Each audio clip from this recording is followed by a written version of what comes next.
મારા વાલા પ્રિયો, ઈસુ ખ્રિસ્તના નામે હું તમને પ્રેમાળ શુભેચ્છા પાઠવું છું. તમે કેમ છો? તમે સારા છો ને?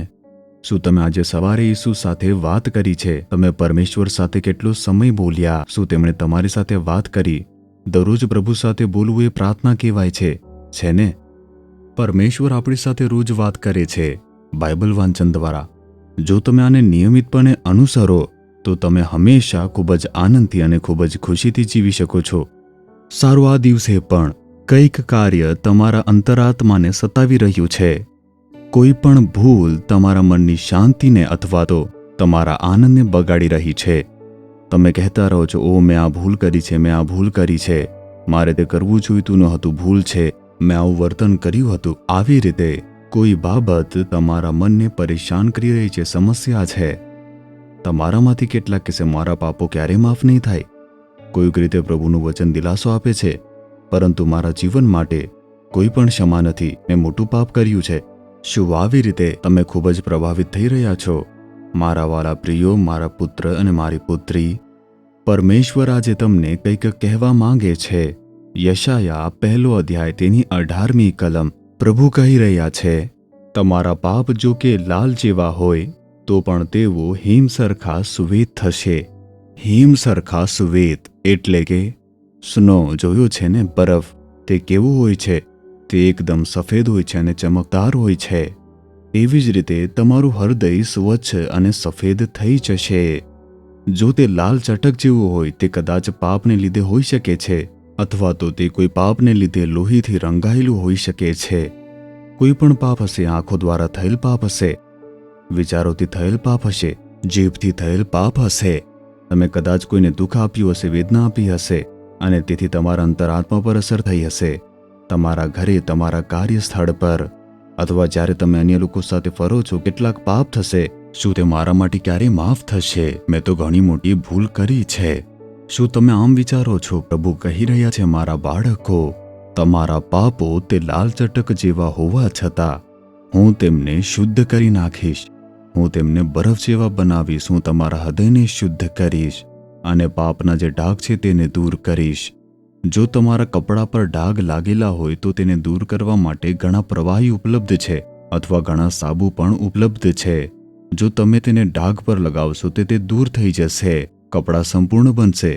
કેટલાક ડાઘ તે દૂર થઈ જશે, પરંતુ તેઓ કપડા પર એક નિશાન છોડી જશે. તમે તે જોયું છે. ગંદકી જશે, પરંતુ તેના નિશાન રહેશે.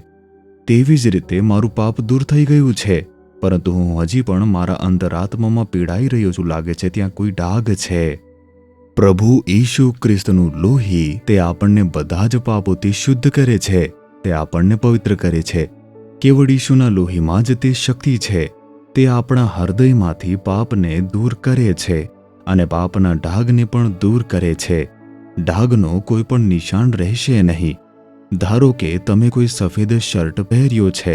જો તેના પર કોફી અથવા કંઈ પડે તો તમે તેને સાબુથી ધોઈ શકો છો. સુકાઈ ગયા પછી તેને ફરીથી સફેદ થઈ શકે છે, પરંતુ જ્યારે તમે નજીકથી જોશો ત્યારે તમે ડાઘના નિશાનને જોઈ શકો છો.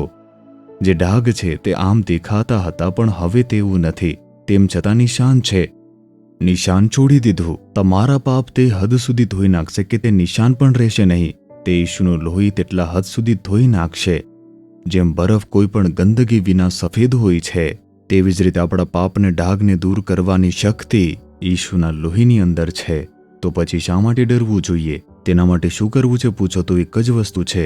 જે પોતાના પાપોને ઢાંકે છે સફળ થશે નહીં, પરંતુ જે કબૂલ કરશે તેના પર દયા થશે.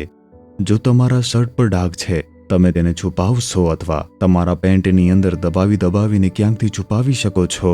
શું તે અંતે બહાર નહીં આવે? તેના બદલે જો તમે તેને ધોઈ નાખો, સાફ કરો, તે સ્વચ્છ થઈ જશે. જ્યાં સુધી તમે તેને છુપાવશો તે અસર કરશે. ઈસુ ખ્રિસ્ત પાસે આવો અને કહો કે, હે પ્રભુ, મારું જીવન તે કલંકિત છે. આ પાપ તે મારા અંતરાત્માને ચૂંટી રહ્યું છે. હું વિશ્વાસ કરું છું તમારું લોહી તે મારા માટે વહી ગયું છે. કૃપા કરીને મને ધોઈ નાખો, શુદ્ધ કરો. આ કહીને જુઓ, બસ આટલું જ. પ્રભુ બીજું કશું માંગતા નથી. મારી સામે ઝૂકો અથવા જમીન પર ગોળ ગોળ ફરો, કાન પકડીને ઉઠો બેઠો, બિલકુલ પણ નહીં.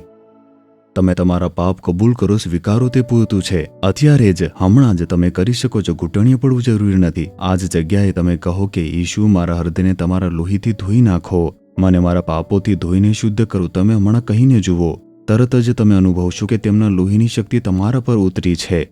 તરત જ તમારા હૃદયમાં શાંતિ આવશે, આનંદ આવશે. તમારા હૃદયમાં ડાઘનો છાંટો પણ રહેશે નહીં.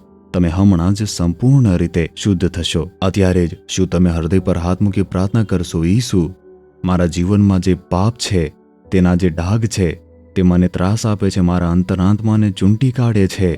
કૃપા કરીને હમણાં જ તમારા લોહીથી મને ધોઈ નાખો, તમારા લોહીથી મને શુદ્ધ કરી નાખો.